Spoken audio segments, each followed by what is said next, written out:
Hello. Today I'd like to talk about three teams that I think have a great future and tons of potential for the next 5 to 10 years to have really a lot of success. The first team I want to talk about is the Orlando Magic. I think that they had a great offseason. They signed Contavious Caldwell. They did lose Mo Bamba, but they were able to re-sign Goga Batadze as well as Jonathan Isaac to long-term contracts. I think one thing that really defines a championship roster is having the guy. You know, we haven't really seen a team win a championship without a guy since like the '04 Pistons. It's Jason Tatum, it's Nikola Jokic, it's Giannis, it's Steph Curry. Championship rosters, they need a guy, and I think Orlando has that in Paolo Banchero. I think they also have an identity. Their defensive play from their players is phenomenal, especially for a young team, and that's really driven by their coach, which is also another key part of a good team, a good coach. Jamal Mosley is a great coach. He has them going in the right place, which is what you need from a coach on a young team, right? They have Jalen Suggs, who's a good guard defender, and as well as Contavious Caldwell-Pope, who they just brought in. That's going to be a great defensive backcourt. They also have wing scoring, which is very important. Shot creation and playmaking from the wing, it's a great part to have on any championship roster, and they have that in Franz Wagner. And the good thing about where the Magic are at right now, they're in the early stages of their rebuild, so they don't have to be really good, in the next couple of years. I mean, they way overexceeded their expectations by being the 5 seed this year and pushing the Cavs to 7 games. I think that's a great sign for the team's potential when in the first couple of years of the rebuild you're able to exceed expectations as the Thunder did as well, and we'll talk about them later. But I think that another thing that the Magic have is they have some expendable pieces that can be used later on. I'm not sure if Cole Anthony is in the big picture. They were unsure about who their guard would be, but I think they found that in Jalen Suggs. Markel Fultz could also be expendable as well, and they'll have some good trade value if they ever do look to trade them. But I think that they've done a very good job of drafting, and they will have a very bright future for years to come. So the next team that I'd like to talk about that I feel like has great potential for the upcoming 5 to 10 years is the Oklahoma City Thunder. I feel like this is pretty obvious, being the 1 seed, but I just want to dive into why, what really makes this team so special for the place that they're at right now. When we're talking about this team, they have, as I mentioned earlier, their guy, Shai Gilgeous-Alexander, top 3 in MVP voting this year, and they didn't even make the playoffs last year, right? They didn't even make. They lost in the play-in tournament last year, and they jumped all the way up to the best team in a very stacked Western Conference, and I think they're only going to grow that by the moves that they've made so far. My favorite moves that they've made was bringing in Alex Caruso for Josh Giddey from the Chicago Bulls, and I think that is a tremendous trade for them, especially considering the fact that they have these abundance of picks and they didn't even have to give any of them up. I mean, not even a second round pick, just to get Alex Caruso, who I feel is one of the most valuable role players in the NBA right now. And I thought that he would have a bigger market, considering that the Warriors were offering first round picks earlier in the season at the trade deadline, and it's great that they were able to get Alex Caruso for Josh Giddey, who kind of lost his role on this team. I do think though that he will be able to have a better season next year with the Bulls. I'm not sure what moves they'll be making with Zach LaVine or DeMar DeRozan or Nikola Vucevic, but it looks like they're gonna blow up their roster, and having Josh Giddey there, it'll definitely help him grow as a player. And he's only 21 years old, so he still has a lot of potential, but the fit just wasn't there in OKC. because he couldn't really shoot or defend, and that's kind of what they were looking for in the off guard role. And Alex Caruso, that's exactly what he does. I'm not sure if he'll be starting or not because they still do have Lou Dort, who kind of does what Alex Caruso does, but I mean, coming off the bench, Alex Caruso is going to be a great fit for them. And another guy that they got, similar role to Alex Caruso, a hustle player, they got Isaiah Hartenstein. It was a bigger contract that he got, but when you're a team like the Thunder, who's young and you have money to spend, I think really going and getting the players that you want is important. They're able to get him on 3 years, $29 million annually. I think that's a fair contract considering that he fills the biggest hole in their team, which was their rebounding. When we look at the Western Conference and the teams that the Thunder are going to have to go through if they do want to get to the finals, it's Jokic, it's Rudy Gobert, and it's the Twin Towers, Daniel Gafford, and Derek Lively. So I really feel like those 4 teams, including the Thunder, are the only true contenders out West. And we saw that the Thunder couldn't get past Derek Lively and Daniel Gafford in the second round when they were playing Dallas because of the rebounding. I mean, the disparity in the rebounding stats between those two teams, I think, is what won the Mavericks that series. I think if you now put in Isaiah Hartenstein onto that team, it's tremendously going to improve their chances of making it out the West. And as of now, I do have them as my favorite to make it out of the Western Conference. I just think that because they're so young, they're only going to improve. Everyone on the roster, J-Dub, Shea, and I really do love their bench as well. Isaiah Joe, Aaron Wiggins, Jay Will. I really think that they have a very complete roster. And I'm interested to see what they're going to do because they do have 5 first-round picks in the 2025 draft, and obviously they don't have the roster space for that. You know, this year they had to draft Nikola Topic, sorry, and he's not coming in for another year, so that's kind of why they did that. But I wonder how they're going to work that. I could see a Lauri Markkanen trade possibly, but he is linked to the Warriors, so I'm not sure what's going to happen there. But, you know, looking back at some of these past championship teams, to get an example of what a team will look to build, because the last couple of teams that have won the championship, they have one thing in common, and I think that's really what makes a championship roster. And it's role players that can defend. I really think that that is the key to becoming a great team in this league. We look at this year's Boston Celtics, even though they're kind of an anomaly because their star players could also defend pretty well in Jason Tatum and Jaylen Brown. You know, Jaylen Brown was getting the Luka Doncic assignment in the finals.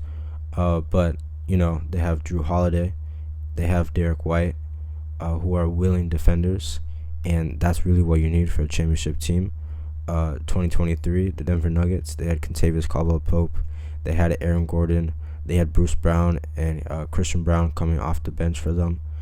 And then going back to 2022 Golden State Warriors, they had Andrew Wiggins, who is doing great, Draymond Green, and then off the bench, you had some more key pieces that were able to help you with that defensive identity. I really think that defense is what wins championships, and as I mentioned before with the Orlando Magic, that's their identity, and that's why I think that they have a bright future. Similar with the Oklahoma City Thunder, they're building that identity. They got Isaiah Hartenstein, they already have Lou Dort, they acquired Alex Caruso. I think these players are really going to help the Thunder progress tremendously more than a team like the Suns acquiring Bradley Beal. I really feel like, and I feel like now in these last 5 years, it's really proven that the Big Two or the Big Three era, I think it's over. And I think that the Clippers are a great display of this, uh, because they acquired Kawhi Leonard and Paul George, and they gave up their entire future for these two players. And although health was a problem for them, they still weren't able to achieve the success that uh, they that that they should have achieved. And maybe looking back, it's hindsight 2020. Maybe in the moment you make that trade, giving up everything for Paul George to in turn sign Kawhi, but I'm not sure. I mean, the Brooklyn Nets, although they could have won a championship, in my opinion, if they weren't injured. They pushed the Bucks, the eventual champions, to 7 games with the injured James Harden and partially injured James Harden and Kyrie out for the series. So I think that they're another example of going all in, and it just doesn't work out. Similarly with the Phoenix Suns, they made the finals. They had a bright future, and they did kind of get in a position where they're stuck, but they gave it all up to get KD and Bradley Beal, and now it's looking like, where do we go from here? They have no money to sign anyone, and then we see that their big three isn't enough to even win one playoff game. They got swept by the Wolves in the first round. So I think now we're kind of in an era where it's going to be a homegrown talent that's going to get you all the way. Going back to those last couple of championship winners, Jason Tatum, Jaylen Brown, technically they were the Nets picks, but, it was the selections that the Boston Celtics made. The Denver Nuggets, Nikola Jokic, Jamal Murray, Michael Porter Jr., Christian Brown, all picks from the Denver Nuggets. The Golden State Warriors, Steph Curry, Klay Thompson, Draymond Green, all picks from the Golden State Warriors, as well as Jordan Poole. And even going back to the Bucks in 2021, Giannis, Chris Middleton, these people played key roles in a championship roster, and they were from that city. I really think that is going to be what makes this next era so special, because we're already seeing that the striving teams are the ones that have their own homegrown talent. The Minnesota Timberwolves, they got Karl-Anthony Towns, Anthony Edwards, and I really do like their trade they made for Rob Dillingham. I really think that's a win-win trade for both sides. And we'll get into that later. And as well as the Dallas Mavericks, Luka Doncic, Derek Lively, who I think is one of the top players from this past draft. I think that having homegrown talent, it's really special for a roster construction, because you don't have to throw out these big contracts just to make your roster better. And I think that the Thunder are doing a great job with their rebuild, and I think we have to tip our hats to Sam Presti and what he's been able to do. So the third and final team I want to talk about is the San Antonio Spurs. I'm really happy with what they're doing. I think they're constructing a good roster while also getting good talent. I think sometimes teams that are kind of, not good and stuck at the bottom for a long time just go for talent and don't worry about fit. And that can hurt you in some cases. But I think that the Spurs are doing a good job of drafting so far. Devin Vassell, Keldon Johnson, they've both been valuable players on their roster so far in their first couple of years in the league. And I think they'll be key pieces, whether they get traded or stay on the roster for the future. Obviously you have Victor Wembanyama, and, as I mentioned earlier, he's their guy. And I think that Stephon Castle is really an incredible pick for them, because he is a defensive-minded guard who can look to be the guard of the future alongside Victor Wembanyama. And they did a great job of, maximizing his potential by bringing in Chris Paul. I think that's one of the best signings of this offseason, because Chris Paul is a guy who can mentor Stephon Castle and as well as other players on this roster, get more touches to Victor Wembanyama, which, is what he's been looking for. I really think that Chris Paul is really going to change, or not change more so, but really buy into that culture and make it even stronger inside that roster. I think that Greg Popovich is a really a great defensive-minded coach, and so we already see that Victor Wembanyama is a great defender. Stephon Castle is a good defender. So, as I mentioned earlier, defense wins championships. I think this is only going to play more into that. I think, going back to the Chris Paul stuff, he was able to really play a key part in the Thunder's development, especially Shai Gilgeous-Alexander. He was able to mentor Shai and get him to the point where he is at now. And I think he can replicate that with the Spurs' young guards. And I think this is good for CP3 as well. I don't think that he really needs to be ring chasing at this point in his career. I'm not sure which team he would go to, even to compete for a championship that would want him. Rumors had it that his only other choice was really the Lakers, and I don't think he'll really get anything out of that. Neither will the Lakers. But when he goes to a team like the Spurs, they get so much out of him that it's more than just the $11 million for 1 year that they're paying him.